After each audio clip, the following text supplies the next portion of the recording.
In today's video, we're going to be going over the steps for the replacement of the front brake pads on this Yamaha scooter. Follow along.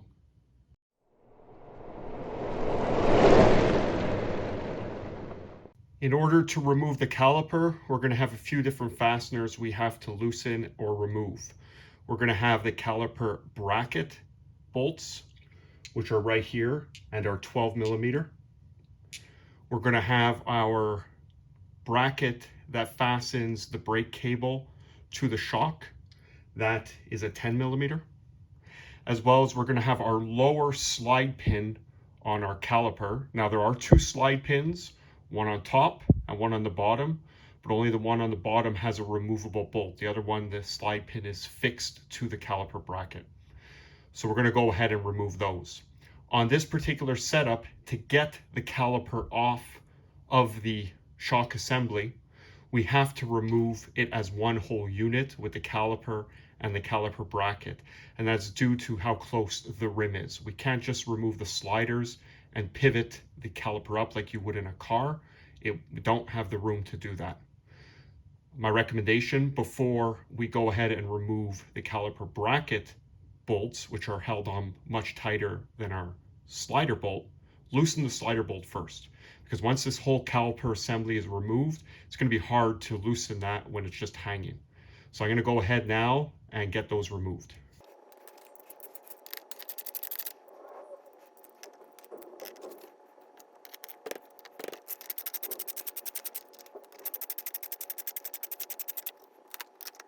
Once the caliper has been removed, we can now take out that lower slide pin that we just previously loosened while it was still installed.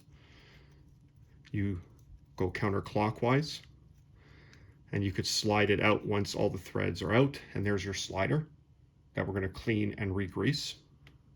The upper one, like I said, there is no bolt to remove. It just simply slides off as such.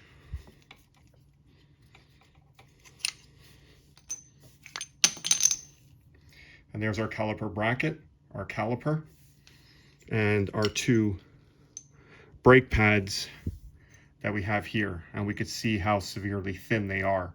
Really was time to change these. If we look here at our caliper, we could see our caliper piston, and we could see how far out it is. And that's because our pads had worn very, very thin. Before we're going to be able to put the new pads in and slide the caliper over them, we got to compress this piston back in to give us the room. We're going to do so either with a C-clamp or large channel locks. However, before we go ahead and compress this piston back, we need to open the brake fluid reservoir, because as we're pushing back, we're going to be feeding fluid back through the system. We want to make sure we have room for it to escape and also not to build up too much pressure in the system. So let's go see how that's done. For those of you that watched my video on changing out the brake fluid, this will look familiar.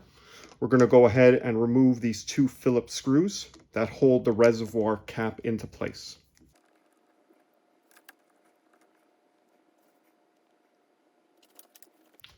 Now let's keep in mind, as we're going to be compressing that piston back, we're forcing fluid back through the system, which means the level here is going to come up. If we've been adjusting our brake fluid every year to the proper minimum level as the brake pads wore, we now probably have too much fluid in the system as we push that piston back. So we're going to get our syringe and we're going to remove some of that fluid.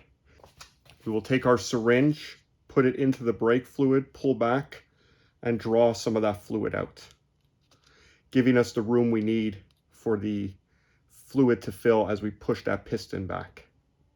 Before we start assembling any parts, let's get our brake cleaner, and we're going to clean up the disc. We're going to spray some brake cleaner on. We're going to wipe off any contaminant, get a nice clean surface. Now, if you're replacing the disc with a brand new one, then you won't need to do this step. But even with a brand new disc, you still need to wipe it down with brake cleaner to remove any contamination. We're at the step now where we're going to push this piston back. I'm going to be using channel locks. I'm going to take my old brake pad to use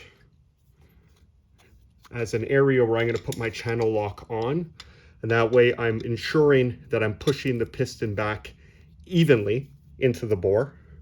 So you can see with my channel lock, we start to gently push back, Keep your eye on the fluid in the reservoir to ensure that it's not now overflowing as you drive fluid back into the system. Before we install the new pads, we're going to have a couple of areas to clean. We're going to want to clean our pad shims here, get off all the dirt and brake dust, as well as the slider pins, clean them off, both of them. And we're going to apply new brake lube to these surfaces to ensure they don't seize up and they have good lubrication. With those sliders cleaned, we're now going to apply some brake lube. I like to use this particular brand here. It's a silicone brake lubricant.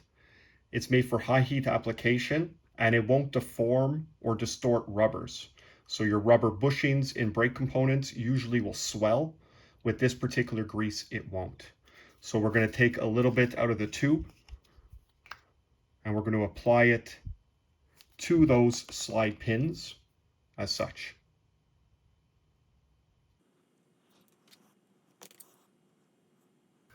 For our brake pads, these were ordered through scootertuning.ca. It was my first time using them and I was blown away with how quick they shipped. Made my order, they shipped the next day. Good pricing, seems like a great company from the feedback I saw online. And this is the particular ones I ordered. You can see the name and part ID there. And definitely when you get your new brake pads, compare them with the ones you took off to ensure they're the same size. When it's time to install the brake pad, you're going to take your brake pad with your caliper bracket in hand, and we're going to put it in place. And we do this before we put the caliper on. There's a little spring on one end of the shim that holds it in place as such. And then we will flip it around and we will put our second pad on. Once we have our pads installed into the caliper bracket, we can now slide the caliper over top. We will do so by first inserting the upper slide pin into place and then bringing the caliper downwards, which is going to bring it over the pads. With our caliper now onto the caliper bracket with the pads inside, we can now go ahead and put the lower slide pin into place and tighten it down. Once you have the caliper slid over the brake rotor, it's now time to put your two caliper bracket bolts back on. You're going to start first by just putting them hand snug, and we're going to come back later and tighten them up. Now we need to take this bracket that holds our brake hose and put it over the stud. And we're going to take our washer and our nut, and we're going to put those back on. As far as tightening up all our fasteners, there are torque specs, but they're extremely low. So really hand snug will be more than sufficient on both the caliper bracket bolt as well as the caliper lower slide bolt and the bracket that secures the brake line to the shock. Now with the caliper installed, we're going to want to ensure our fluid level is at its right place. Before we go ahead and check the level, let's push the brake lever, pull the brake lever a few times. This will bring the piston into its final place and will then allow the fluid to be where it wants to be. So when we do that, we can now look in the reservoir and we'll see where our fluid is at, but we also have a sight level, which I'm going to show you now. Here on the reservoir, we have a sight level where we could see our minimum line. We want to ensure we're at least at the minimum or above, but we don't want to be so full that when we put the cover with the diaphragm back on that we have fluid that overflows. Once we're happy with the fluid level, we could go ahead and put the cover with the diaphragm back on.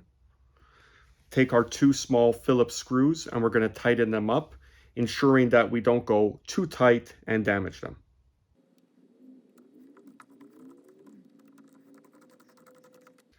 There you have it, guys. The replacement of brake pads on this Yamaha scooter. I hope you found this video interesting. If you have any comments or questions, please leave them down below in the comments. Thanks a lot for watching, guys.